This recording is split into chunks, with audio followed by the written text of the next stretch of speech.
প্রিয় শ্রোতা বন্ধু, বেদ পাঠশালা অনুষ্ঠানে আপনাকে স্বাগত জানাই।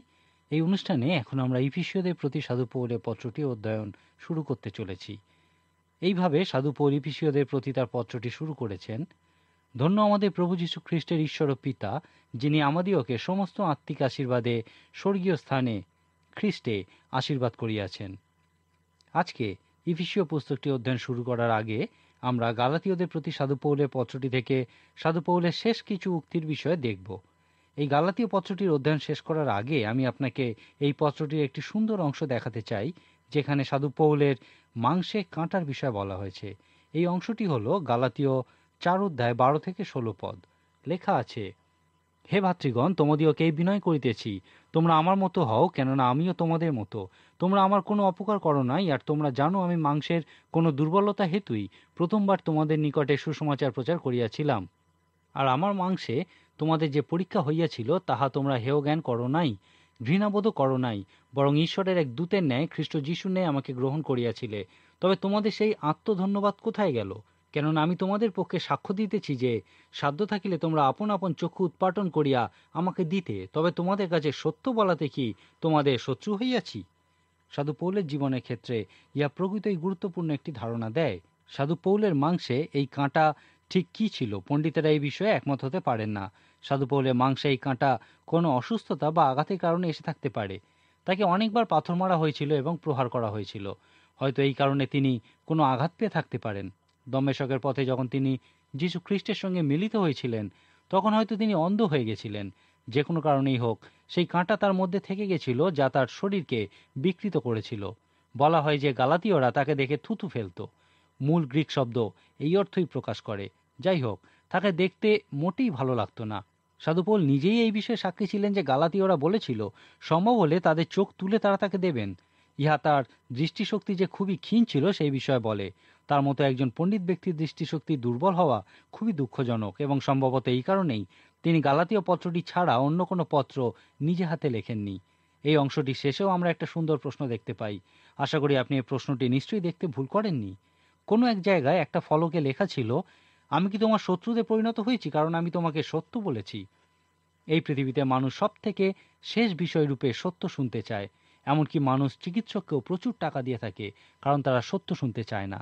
এক্ষেত্রে সেই চিকিৎসককে খুবই সতর্কতার সঙ্গে তাদেরকে সত্যের দিকে নিয়ে যাওয়া উচিত, নয়তো তাদের সমস্যার কোনোদিনই সমাধান হবে না। সেই জন্য কোনো চিকিৎসা কেন্দ্রের দেওয়ালে আপনি এই লেখা দেখতেই পেতে পারেন যে, আমি তোমার শত্রুতে পরিণত হতে চলেছি কারণ আমি তোমাকে সত্যের সম্মুখে দাঁড় করাতে চলেছি। ইহা প্রকৃতই সুগভীর একটি প্রশ্ন। তারপর 4:19 পদে আমরা সাধু পৌলের একটা ছোট প্রার্থনা দেখতে পাই যে, তোমরা তো আমার বৎস, আমি পুনরায় তোমাদিওকে লইয়া প্রসব যন্ত্রণা ভোগ করিতেছি, যাবৎ না তোমাদিগেতে খ্রিস্ট মূর্তিমান হন। কলসীয়দেরকে সাধু পৌল বলেছিলেন, তোমাতে স্থিত খ্রিস্ট হলেন প্রত্যাশা ও গৌরব। কিন্তু কিভাবে তিনি তোমার জীবনে বসবাস করেন? আমরা সুসমাচার প্রচারকারীরা সর্বদা খ্রিস্টকে গ্রহণ করা বিষয়ক ধারণার উপর জোর দিই। আমরা মানুষকে ছোট একটি প্রার্থনা করতে বলি এবং খ্রিস্টকে তাদের অন্তরে আসার আহ্বান জানাতে বলি। পবিত্র শাস্ত্রে এই রকম কিছু লেখা দেখতে পাওয়া যায় না। পবিত্র শাস্ত্র এই শিক্ষা দেয় যে খ্রিস্ট আমাদের জীবনে একটা বীজের মতো রোপিত হয়েছেন। সাধু পিতর বলেছেন যে খ্রিস্ট একটা নির্দোষ বীজ, যাকে আমরা ঈশ্বরের বাক্য বলি, তার মধ্যে দিয়ে আমাদের মধ্যে জন্ম নিয়েছেন। সাধু পিতরের মত অনুযায়ী ঈশ্বরের বাক্য আমাদের বিশ্বাসরূপ বীজের জন্ম দেন এবং খ্রিস্ট আমাদের মধ্যে জন্মগ্রহণ করেন। সাধু পৌল এই একই বিষয় বলেছেন যখন তিনি লিখেছেন, যাবৎ না তোমাদিগেতে খ্রিস্ট মূর্তিমান হন। কিভাবে খ্রিস্ট আমাদের জীবনে বসবাস করেন? এই সুগভীর প্রশ্নের উত্তর রূপে সাধু পৌল ও বিভিন্ন ভক্তজন বলেছেন, খ্রিস্ট আমাদের মধ্যে জন্মগ্রহণ করেন।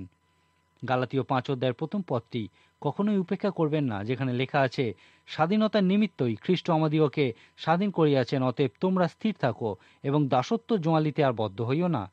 ইহাকে এইভাবেও বলা যায়, খ্রিস্ট আমাদের স্বাধীন করেছেন। এখন এই বিষয়ে তোমরা ঠিক থাকো, যেন আবার তোমরা জিহুদি ব্যবস্থা ও পুণ্য সংস্কারের দাস না হয়ে পড়ো। গালাতীয়দের কাছে সাধু পৌল প্রকৃতই স্বাধীনতার বার্তা প্রচার করেছিলেন যে, খ্রিস্ট আমাদের সমস্ত রকম ব্যবস্থা বিষয়ক বন্ধন থেকে মুক্ত করেছেন, আর এখন আবার তোমরা সেই বন্ধনে জড়িয়ে পড়ো না। ঈশ্বরের আত্মা যেখানেই আছেন সেখানেই স্বাধীনতা আছে। আমাদের অনেক সময় চলে গেছে। এখন আমরা ইফিসীয় পুস্তকটির অধ্যয়ন শুরু করব। সাধু পৌলের লেখা পত্রগুলির মধ্যে এই পত্রটি সব থেকে সুগভীর। ইহার দুইটি কারণ আছে। প্রথমত, সাধু পৌল ইফিসে সব থেকে বেশি সময় ছিলেন। এত বেশি দিন তিনি আর কোথাও থাকেননি।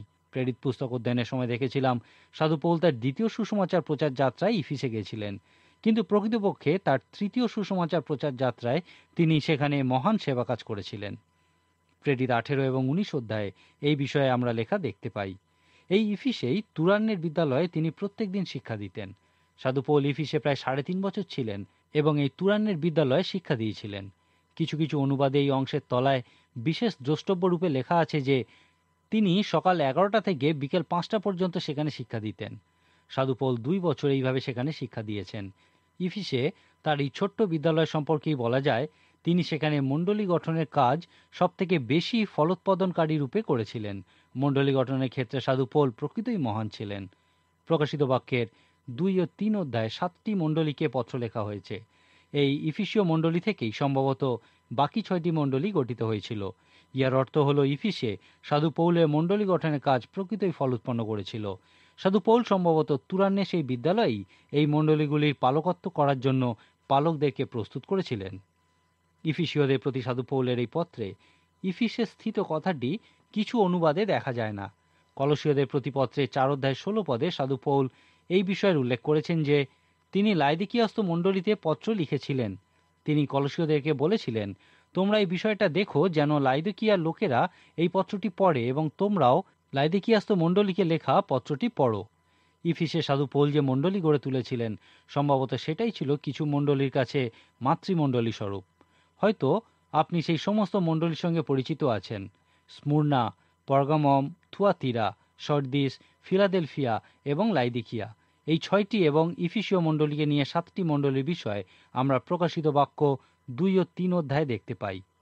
ইহা হতে পারে যে ইফিসীয় মণ্ডলীর প্রতি লেখা এই পত্রটি শুধুমাত্র ইফিসীয় বা লাইদিকিয়া মণ্ডলীর প্রতি লেখা নয়, কিন্তু ওই 7টি মণ্ডলীর প্রত্যেকটার উদ্দেশ্যেই এই পত্র লেখা হয়েছিল। যেহেতু কলসিয়া এই একই ভৌগোলিক ক্ষেত্রের মধ্যে পড়ে, সেই জন্য ইহা খুবই সম্ভব যে এই কলসীয় মণ্ডলীও ওই 6টি মণ্ডলীর মতো শাখা মণ্ডলী। আরেকটি যে কারণে এই ইফিসীয় পত্রটিকে খুবই সুগভীর বলা হয় তা হলো এই পত্রটির উপদেশ বা মূল বক্তব্য। এই ইফিসীয় মণ্ডলীর প্রতি সাধু পৌলের মূল বক্তব্য এই পত্রের শুরুতেই দেখা যায়: ধন্য আমাদের প্রভু যীশু খ্রিস্টের ঈশ্বর ও পিতা, যিনি আমাদিওকে সমস্ত আত্মিক আশীর্বাদের স্বর্গীয় স্থানে খ্রিস্টে আশীর্বাদ করিয়াছেন। এখানে সাধু পৌল আমাদেরকে বলেছেন, নতুন জন্মপ্রাপ্ত রূপে জীবনযাপন করার জন্য, আত্মায় পূর্ণ বিশ্বাসী রূপে জীবনযাপনের জন্য প্রয়োজনীয় সমস্ত আত্মিক আশীর্বাদ আমাদের আছে। তিনি আরও বলেছেন যে স্বর্গীয় স্থানে খ্রিস্টে, অন্য কথায় বলা যায় স্বর্গীয় মাত্রায় যীশু খ্রিস্টেতে আমরা আত্মিক মানুষরূপে জীবনযাপনের জন্য সমস্ত প্রয়োজনীয় বিষয় লাভ করে থাকি। যদি আপনি খ্রিস্টেতে এবং স্বর্গীয় মাত্রায় খ্রিস্টেতে জীবনযাপন করার অর্থ কি সেই বিষয়ে শেখেন, তাহলে আপনি সমস্ত দিব্য মাধুর্য, আত্মিক উপহার এবং খ্রিস্টকে অনুসরণ করার জন্য প্রয়োজনীয় সমস্ত আত্মিক বিষয় খুঁজে পাবেন। ইফিস এবং অন্যান্য শহরগুলি তৎকালীন রোমের মহিমা প্রকাশ করে। সাধু পৌল যখন এথেন্সে ছিলেন তখন গ্রিক সংস্কৃতি প্রায় ধ্বংসের মুখে এসে দাঁড়িয়েছিল। সেই জন্যেই করিন্থ অতটা দুর্নীতিগ্রস্ত হয়েছিল। সাধু পৌল যখন ইফিসে ছিলেন তখন রোমীয় সাম্রাজ্য সাফল্যের চূড়ান্ত উচ্চতায় পৌঁছেছিল। এই 7টি মণ্ডলী তৎকালীন রোম সাম্রাজ্যের মহিমা প্রকাশ করে। সেই সময় ইফিসীয় এবং অন্যান্য মণ্ডলীগুলি যে জায়গায় ছিল আজকের দিনে তাকে তুরস্ক বলা হয়। এই জায়গাগুলি পৃথিবীর সুন্দর জায়গাগুলির অন্যতম। সাধু পৌলের সময় এখন যে অংশকে এশিয়া মাইনর বলা হয় তা ছিল রোমীয় সাম্রাজ্যের পূর্ব দিকের অর্ধেক। ইহা ছিল রোমীয় রাজা বা অতি উচ্চপদস্থ রোমীয় আমলাদের ক্রীড়াক্ষেত্র। তারা গরমের সময় ইফিস বা অন্যান্য শহরগুলিতে এসে থাকতেন, কারণ ইহা ছিল প্রকৃতই সুন্দর এবং এই জায়গাগুলির আবহাওয়া রোমের থেকে অনেক ভালো ছিল। সাফল্যের চূড়ান্ত উচ্চতায় পৌঁছালে সেখানে অনৈতিকতা এবং আরও অন্যান্য বিষয়ও দেখতে পাওয়া যায়। ইফিসের মতো শহরগুলিতে প্রতিমা পূজা, অনৈতিকতা এবং নগ্নতার প্রত্নতাত্ত্বিক প্রমাণ দেখতে পাওয়া যায়। সাধু পৌল লাইদিকিয়াস্ত মণ্ডলীর বিশ্বাসীদেরকে এবং আরও অন্যান্য জায়গার বিশ্বাসীদের, এমনকি ইফিসীয় মণ্ডলীকেও লিখেছেন, রোমীয় সাম্রাজ্যের এই মহিমা এবং ইহার সমস্ত মন্দতা ও পাপের মধ্যে থেকেও তোমাদের পক্ষে পবিত্র ব্যক্তিরূপে জীবনযাপন করা সম্ভব? ইফিসীয়দের প্রতিপত্রে সাধু পৌল লিখছেন, একমাত্র একটি উপায় তোমরা এইভাবে জীবনযাপন করতে পারো, আর তা হল খ্রিস্টেতে জীবনযাপন।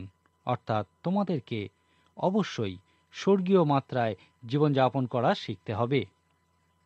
লুস্ত্রায় সাধু পৌলের যে অভিজ্ঞতা হয়েছিল সেটাই তার জীবনে এই সত্য প্রকাশ করেছিল। এই লুস্ত্রা ছিল গালাতিয়া অঞ্চলের একটি শহর। এখানে সাধু পৌলকে পাথর মেরে মৃতপ্রায় অবস্থায় শহরের বাইরে টেনে নিয়ে গিয়ে ফেলে দেওয়া হয়েছিল। অনেকেই মনে করেন তিনি প্রকৃতই মারা গেছিলেন এবং পুনরুত্থিত হয়েছিলেন। 2 করিন্থীয় 12 অধ্যায়, যেখানে তিনি তৃতীয় স্বর্গের অভিজ্ঞতার বিষয় বলেছেন, অনেকে বিশ্বাস করেন যে লুস্ত্রায় তাকে যখন পাথর মারা হয়েছিল সেই সময় তার এই অভিজ্ঞতা হয়েছিল। আমি বিশ্বাস করি এই সময় নিশ্চয়ই তার এক পা সেই স্বর্গীয় মাত্রায় ছিল, যা পরে তিনি কখনো সরিয়ে নেননি। তিনি এই 12 অধ্যায়ে বলেছেন যে ঈশ্বর তার মাংসে এই কাঁটা দিয়েছেন যেন তার এক পা এই পৃথিবীতে থাকে। তিনি তার একটা পা পৃথিবীতে করিন্থীয়দের মতো অনৈতিক মানুষদের মাঝে রাখতে বাধ্য হয়েছিলেন, কিন্তু অপর পা সর্বদা তিনি সেই স্বর্গীয় মাত্রায় রেখেছিলেন। তিনি বলেছেন, এই পৃথিবীতে থেকেও আমরা প্রকৃতপক্ষে স্বর্গীয় স্থানে খ্রিস্টেতে জীবনযাপন করতে পারি। আমি আপনাকে এই বিষয়টাই পরীক্ষা স্বরূপ চিন্তা করার জন্য বলবো। এই ইফিসীয় পুস্তকটি পড়ুন এবং পবিত্র আত্মার কাছে যাচনা করুন যেন তিনি আপনাকে দেখান যে কোথায় এবং কিভাবে এবং কি অর্থে সাধু পৌল স্বর্গীয় স্থানে জীবনযাপনের বিষয় বলেছেন। এবং ঈশ্বরের কাছে যাচনা করুন যেন তিনি আপনাকে দেখান যে কিভাবে আপনি এই সত্য আপনার জীবনে প্রয়োগ করতে পারেন। প্রিয় শ্রোতা বন্ধু, এখন আমরা ইফিসীয়দের প্রতি সাধু পৌলের পত্রটি অধ্যয়ন করছি। এখানে তিনি বলেছেন এই পৃথিবীতে থেকেও আমরা স্বর্গীয় স্থানে খ্রিস্টেতে জীবনযাপন করতে পারি। সাধু পৌল বলেছেন এই পাপেপূর্ণ পৃথিবীতে থেকেও আমরা খ্রিস্টের জন্য এবং খ্রিস্টেতে জীবনযাপনের জন্য প্রয়োজনীয় সমস্ত আত্মিক আশীর্বাদ খুঁজে পেতে পারি। আপনার নিশ্চয়ই মনে আছে যীশু খ্রিস্ট যখন নিকোদিম নামক একজন যিহুদি ধর্মগুরুকে নতুন জন্মের বিষয়ে বলেছিলেন, নিকোদিম 2 বার প্রশ্ন করেছিলেন কিভাবে। যীশু খ্রিস্ট তাকে বলেছিলেন, তুমি ইসরায়েলের গুরু আর এ সকল বুঝিতেছ না? আমি পার্থিব বিষয়ের কথা কহিলে তোমরা যদি বিশ্বাস না করো, তবে স্বর্গীয় বিষয়ের কথা কহিলে কেমন করিয়া বিশ্বাস করিবে? আর স্বর্গে কেহ উঠে নাই, কেবল যিনি স্বর্গ হইতে নামিয়াছেন, সেই মনুষ্যপুত্র যিনি স্বর্গে থাকেন। যীশুখ্রিস্ট নিশ্চয়ই তার চোখের দিকে সোজাসুজি তাকিয়ে বলেছিলেন, আমি স্বর্গে আছি নিকোদিম। নিকোদিমের পর আর কিছুই বলেননি, তিনি কিছুই বুঝতে পারেননি। ইফিসীয়দের প্রতিপত্রে সাধু পৌল এই একই বিষয় বলেছেন। তিনি এই শিক্ষা এখানে দিয়েছেন যে আপনি এখনই স্বর্গে থাকতে পারেন। স্বর্গ এমন একটা জায়গা নয় যেখানে আপনি শুধুমাত্র মৃত্যুর পরে যেতে পারেন, কারণ আপনি যীশু খ্রিস্টে বিশ্বাস করেছেন। সাধু পৌলের মত অনুযায়ী স্বর্গ হলো একটি মাত্রা এবং আপনি এখনই সেই স্বর্গীয় মাত্রায় যীশু খ্রিস্টেতে জীবনযাপন করতে পারেন। পবিত্র শাস্ত্র অনন্ত জীবনের কথা বলে, কারণ আমরা খ্রিস্টেতে আছি।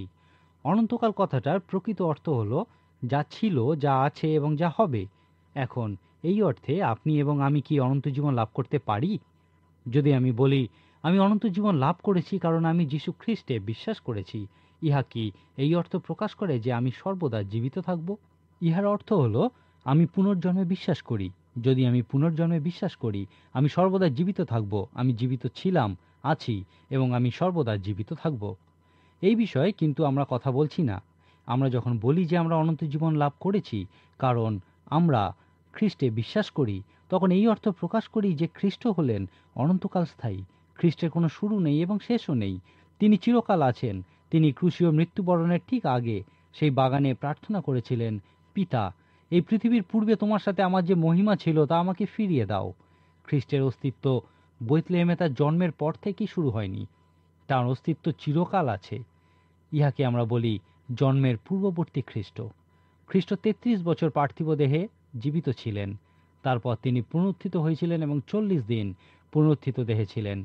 তারপর তিনি স্বর্গে নীত হয়েছিলেন এবং এখন পিতা ঈশ্বরের দক্ষিণ পার্শ্বে বসে আছেন। তিনি স্বর্গীয় স্থানে আছেন। যদি আপনি খ্রিস্টে থাকেন, আপনিও জীবনে সেই অনন্ত মাত্রায় থাকবেন, কারণ খ্রিস্ট অনন্তকাল স্থায়ী। আপনি অনন্ত জীবন পাবেন, কারণ আপনি সেই দ্রাক্ষলতার শাখার মতো এমন একজনের সঙ্গে যুক্ত যিনি অনন্তকাল স্থায়ী। সাধু পৌল ইহাকেই স্বর্গীয় মাত্রায় জীবনযাপন রূপে উল্লেখ করেছেন। সাধু পৌলের অন্যান্য পত্রগুলির মতোই এই পত্রটিতেও আপনি একটা মতবাদ সম্বন্ধীয় অংশ এবং একটা ব্যবহারিক অংশ আবিষ্কার করবেন। বেশিরভাগ পণ্ডিত ব্যক্তি মনে করেন যে এই পত্রটিকে মাঝ বরাবর ভাগ করা যায়। এফিসীয় পত্রের 6টি অধ্যায় আছে। পণ্ডিত ব্যক্তিরা মনে করেন প্রথম 3টি অধ্যায় হলো মতবাদ সম্বন্ধীয় বা শিক্ষা বিষয়ক, আর পরের 3টি হলো ব্যবহারিক বা প্রয়োগ বিষয়ক অধ্যায়। আমি বিশ্বাস করি যে মতবাদ বা শিক্ষা বিষয়ক অংশটি 4 অধ্যায়ের 16 পদ পর্যন্ত বিস্তৃত, কারণ এই প্রথম 16টি পদে সাধু পৌল আমাদেরকে মণ্ডলীর বিষয়ে কিছু মহান সত্য সম্বন্ধে বলেছেন। 3 অধ্যায়ে তিনি মণ্ডলীর মহান রহস্যের বিষয়ে বলেছেন, এমন রহস্য যা কখনো প্রকাশিত হয়নি। রহস্য কথার অর্থ হলো কোনো গোপন বিষয় যা তাড়াতাড়ি হোক বা দেরি করেই হোক প্রকাশিত হয়। সাধু পৌল বলেছেন মণ্ডলীর এই ধারণা তার কাছে একটা মহান রহস্য স্বরূপ। তিনি মণ্ডলী সম্বন্ধে জানতেন না। পঞ্চসপ্তমীর দিন না আসা পর্যন্ত কেউই জানতেন না যে ঈশ্বর আগে থেকেই এই পরিকল্পনা করে রেখেছিলেন যে একদিন জিহুদি এবং অজিহুদিরা এবং সমস্ত মানুষ খ্রিস্টের মধ্যে দিয়ে পবিত্র আত্মার মধ্যে দিয়ে এক হবে এবং মণ্ডলীতে একত্রিত হবে। ইফিসীয়দের প্রতি সাধু পৌলের এই পত্রটি মণ্ডলীর বিষয়ে একটি শ্রেষ্ঠ অবদান। রোমীয়দের প্রতি পত্রটি বিশ্বাসের দ্বারা ধার্মিক গণিত হওয়ার বিষয়ে সাধু পৌলের একটি শ্রেষ্ঠ অবদান। প্রথম করিন্থীয় পুস্তকটি হল তার পালকীয় শ্রেষ্ঠ অবদান এবং দ্বিতীয় করিন্থীয় পুস্তকটি হল তার সেবা কাজের বিষয়ে শ্রেষ্ঠ অবদান, এবং গালাতীয় পুস্তকটি হল খ্রিস্টে এবং পবিত্র আত্মায় ব্যবস্থা থেকে যে মুক্তি আমরা পেয়েছি সেই বিষয়ে শ্রেষ্ঠ অবদান। যাই হোক, ইফিসীয় পত্রটি হল মণ্ডলীর বিষয়ে শ্রেষ্ঠ অবদান। মণ্ডলীর বিষয়ে সাধু পৌলের শিক্ষা প্রাথমিকভাবে 3 অধ্যায়ে এবং 4 অধ্যায়ের প্রথম 16টি পদে দেখতে পাই, যেখানে সাধু পৌল মণ্ডলী কিভাবে কাজ করে সেই বিষয়ে বলেছেন। 3 অধ্যায়ে তিনি মণ্ডলীকে ঈশ্বরের মহান রহস্যরূপে বর্ণনা করেছেন। পৃথিবী সৃষ্টির পূর্বে ঈশ্বর এই মণ্ডলীর পরিকল্পনা করেছিলেন, কিন্তু সাধু পৌলের সময়ে, আপনার ও আমার সময়ে তা প্রকাশ করেছেন। 4 অধ্যায়ের প্রথম 16টি পদে সাধু পৌল মণ্ডলীর প্রকৃতি, সুগন্ধ, কাজ এবং উদ্দেশ্যের বিষয়ে বর্ণনা করেছেন। পবিত্র শাস্ত্রের মধ্যে এই প্রথম 16টি পদেই আমরা এই বিষয়গুলির পক্ষে সবথেকে সুন্দর উক্তি দেখতে পাই। একজন বিখ্যাত ব্যক্তি ইফিসীয় 4 অধ্যায়ের প্রথম 16টি পদের উপরে কিভাবে মণ্ডলীর কাজ করা উচিত সেই বিষয়ে একটা বই লিখেছিলেন। বইটি অনেক ভাষায় অনুবাদ করা হয়েছিল এবং তা প্রত্যেকেই গ্রহণ করেছিল। এই বইটি প্রত্যেকের কাছে গ্রহণযোগ্য হয়েছিল কারণ হয়তো মানুষ এই বিষয়ের উপর থেকেই দৃষ্টি সরিয়ে নিয়েছিল, অথবা তারা হয়তো এই পদগুলি থেকে মণ্ডলীর কিভাবে কাজ করা উচিত তা আবিষ্কারই করতে পারেনি। এরপর আরেকজন বিখ্যাত ব্যক্তি আরেকটি বই লিখেছিলেন, যার উদ্দেশ্য ছিল সেই প্রথম ব্যক্তির লেখা বইটিতে যে সত্য আছে তার কিভাবে আজকের দিনের মণ্ডলীতে প্রয়োগ করা যায়। এরা দুজনেই নিজেদের মণ্ডলীতে এই নীতিগুলি প্রয়োগ করেছিলেন এবং প্রভূত ফল পেয়েছিলেন। সুতরাং ইফিসীয়দের প্রতি এই পত্রটি থেকে মণ্ডলীর বিষয়টি লক্ষ্য করুন। মণ্ডলীর কাজ ও প্রকৃতির বিষয়ে সাধু পৌলের অনুপ্রাণিত নির্দেশের সাথে এখান থেকে স্বর্গীয় স্থানের বিষয়ে লক্ষ্য করুন। এই ছোট পত্রটিতে সাধু পৌল 5 বার স্বর্গীয় স্থান বা স্বর্গীয় মাত্রার বিষয়ে বলেছেন। এই 5টি জায়গা খুঁজে বার করুন এবং দেখুন যদি সাধু পৌল স্বর্গীয় স্থানের বিষয়ে যা বলেছেন তা আপনি সংক্ষেপে প্রকাশ করতে পারেন। ইফিসীয় পুস্তক এবং যিহোশূয় পুস্তকের মূল বক্তব্য প্রায় একই। আপনার নিশ্চয়ই যিহোশূয়ের কথা মনে আছে। যিহোশূয় এবং ইফিসীয় 2টি পুস্তকেরই মূল পদটি হলো 1 অধ্যায় 3 পদ। এই মূল পদ দুইটি আপনাকে দেখাবে যে কিভাবে এই বই দুইটি সম্পর্কিত। বাইবেল থেকে আপনি একটি বিষয় আবিষ্কার করতে পারেন যে নতুন নিয়ম শিক্ষার বিষয় বলে এবং পুরাতন নিয়মে সেই শিক্ষাগুলির চিত্র দেখা যায় যা শিক্ষাগুলি স্পষ্ট প্রদর্শন করে। ইফিসীয় ও যিহোশূয় এই বাইবেল অনুবাদের নীতির 2টি সুন্দর উদাহরণ। ইফিসীয় পুস্তকে সাধু পৌল বলবেন, শোনো, খ্রিস্টের স্বর্গীয় স্থানে তোমরা নতুন জন্মপ্রাপ্ত ব্যক্তিরূপে আত্মায় নিয়ন্ত্রিত খ্রিস্টের অনুসরণকারী রূপে জীবনযাপনের জন্য প্রয়োজনীয় সমস্ত আত্মিক আশীর্বাদ পেতে পারো। এখন অবশ্যই এই পত্রের মূল বিষয় হলো এসো এবং স্বর্গীয় স্থানে খ্রিস্টেতে জীবনযাপন করো এবং আত্মিক মানুষ রূপে জীবনযাপনের জন্য প্রয়োজনীয় সমস্ত কিছু স্বর্গীয় স্থানে খ্রিস্টেতে খুঁজে বার করো। আমাদের অনেক আত্মিক সম্পদ আছে, আমাদের কাছে প্রার্থনার আত্মিক আশীর্বাদ আছে। আমরা কি কখনো প্রার্থনা করি? আমাদের কাছে মহান অলৌকিক বিষয়রূপে ঈশ্বরের বাক্য আছে। আমরা কি কখনো ঈশ্বরের বাক্যের জন্য সময় দিই? পুনরুত্থিত খ্রিস্টের সঙ্গে আমাদের সহভাগিতা আছে এবং প্রকৃত সত্য হলো যে আমরা তাঁর দ্বারা সমস্ত আত্মিক উপহার লাভ করতে পারি। আমাদের জন্য এই সমস্ত উপহার সেই স্বর্গীয় স্থানে অপেক্ষা করছে। আমাদের কি স্বর্গীয় স্থানে খ্রিস্টেতে এসে জীবনযাপন করার বিশ্বাস আছে এবং সেই আত্মিক বিষয়গুলি অধিকার করার বিশ্বাস আছে? আমি একটা গল্প শুনেছিলাম যে একজন প্রচারক ঈশ্বরের সঙ্গে থাকার জন্য স্বর্গে গেছিলেন। সাধু পিতর তাকে স্বর্গ ঘুরিয়ে দেখাবার জন্য নিয়ে গেছিলেন। তারা সেখানে ঘোরার সময় সেই প্রচারক এক জায়গায় অনেক বড় বড় বাক্স দেখে জিজ্ঞেস করেছিলেন, এগুলো কি? সাধু পিতর উত্তর দিয়ে বলেছিলেন, মনে আছে কিছু বছর আগে তোমার মণ্ডলীতে লোকেদের বসার জন্য চেয়ারের প্রয়োজন ছিল? এই চেয়ারগুলি তোমাকে দেওয়ার জন্য তৈরি করা হয়েছিল, কিন্তু তুমি কখনো চাওনি। তারপর আরও একটা বড় বাক্স থেকে সেই প্রচারক একই প্রশ্ন করেছিলেন এবং সাধু পিতর বলেছিলেন, তুমি নিশ্চয়ই বলোনি যে তোমার একবার একটা বাদ্যযন্ত্রের প্রয়োজন হয়েছিল, আর তোমাকে পাঠানোর জন্য এই বাদ্যযন্ত্র তৈরি থাকলেও তুমি তা চাওনি, সেই জন্য তোমাকে তা পাঠানোও হয়নি। সাধু জাকবের পত্রে আমরা দেখি লেখা আছে, তোমাদের নেই কারণ তোমরা চাওনি। যিশু পুস্তকের মূল উপদেশ ছিল। তারা যখন জর্দন নদী পার হয়ে সেই প্রতিজ্ঞার দেশ কনান দেশ অধিকার করা শুরু করেছিল, তাদেরকে বলা হয়েছিল, সেই সমস্ত জায়গা আমি তোমাদেরকে দেব যেখানে যেখানে তোমাদের পা পড়বে। অন্য কথায় বলা যায়, তাদেরকে সমস্ত কনান দেশ দেওয়া হয়েছিল, কিন্তু সেখানে পা না রেখে তারা তা অধিকার করতে পারবে না। যিশু পুস্তকের মূল বক্তব্য ছিল, যাও এবং দেশ অধিকার করো। ঈশ্বর তোমাকে ইহা দিয়েছেন, কিন্তু তোমাকে একবারে একটা করে পা ফেলেই তা অধিকার করতে হবে। এখানে আবেদন রূপে দেখি, তোমাদের অধিকারের বিষয়গুলি অধিকার করো। এই একই বার্তা আমরা ইফিসীয় পুস্তকেও দেখি, কিন্তু এখানে কনান দেশের পরিবর্তে স্বর্গীয় স্থানে আত্মিক আশীর্বাদের কথা বলা হয়েছে। আপনাকে মহান সব আত্মিক আশীর্বাদ দেওয়া হয়েছে। এখন সেই স্বর্গীয় স্থানে পা রেখে আপনার সমস্ত আত্মিক আশীর্বাদ অধিকার করুন। এখানে মূল বার্তাটি হল, যীশু খ্রিস্টে যেখানে সমস্ত আত্মিক আশীর্বাদ আছে, সেই খ্রিস্টেতে বসবাস করার মধ্যে দিয়ে আপনার সমস্ত আত্মিক অধিকারের বিষয়গুলিকে অধিকার করুন। ইফিসীয় পুস্তকে আমরা আরেকটি বিষয় দেখি। যেহেতু সাধু পৌল ইফিসে অনেক দিন, প্রায় 3.5 বছর ছিলেন, সেই জন্য প্রথম 3টি অধ্যায়ের মূল শব্দটি হল মনে রাখো। সাধু পৌল তুরান্নের বিদ্যালয়ে তাদেরকে প্রচুর শিক্ষা দিয়েছিলেন। সেই জন্যেই প্রথম 3টি অধ্যায়ে তিনি বারবার বলেছেন, মনে রাখো, মনে রাখো, মনে রাখো। সাধু পৌল তাদেরকে এই শিক্ষা দিয়েছিলেন যে তোমরা এই অনন্ত জীবনের সুন্দর অভিজ্ঞতা স্বর্গীয় স্থানে অনন্তকাল স্থায়ী খ্রিস্টের মধ্যেই খুঁজে পেয়েছ, এবং এখানেই তোমরা ঈশ্বর পরিকল্পিত জীবনযাপনের জন্য প্রয়োজনীয় সমস্ত আত্মিক আশীর্বাদও খুঁজে পাবে। আর এই কথাই তিনি তাদেরকে মনে রাখতে বলেছিলেন। 4 অধ্যায়ে যখন তিনি আবেদন বা প্রয়োগ বিষয়ক অংশ লিখেছেন, তিনি বলেছেন, হাঁটো, হাঁটো, হাঁটো। তিনি বলেছেন, অতএব প্রভুতে বন্দী আমি তোমাদিওকে বিনতি করিতেছি, তোমরা যে আহ্বানে আহুত হইয়াছ তাহার যোগ্যরূপে চলো, সম্পূর্ণ নম্রতা ও মৃদুতা সহকারে, দীর্ঘ সহিষ্ণুতা সহকারে চলো, প্রেমে পরস্পর ক্ষমাশীল হও, শান্তির যোগবন্ধনে আত্মার ঐক্য রক্ষা করিতে যত্নবান হও। এখানে তিনি এমনভাবে হাঁটার বিষয়ে বলেছেন যেভাবে একটা বিড়াল কোনো প্রাচীরের উপর থেকে দুই পাশে কোনো ভয়ঙ্কর কুকুর আছে কিনা তা দেখতে দেখতে হাঁটে। সাধু পৌল বলছেন, আমাদের আত্মিক চোখ খোলা রেখে মাথা উঁচু করে সতর্কভাবে চারিপাশে তাকাতে তাকাতে হাঁটতে হবে। এই ব্যবহারিক বা প্রয়োগ অংশে হাঁটো কথাটি হল মূল শব্দ।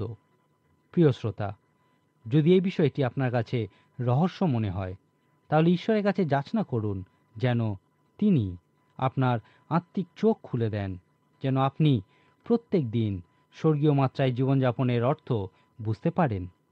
আজকের মতো আমাদের সময় এখানেই শেষ। আশা করি পরবর্তী অনুষ্ঠানে আপনি অবশ্যই আমাদের সঙ্গে উপস্থিত থাকবেন। ঈশ্বর আপনার মঙ্গল করুন।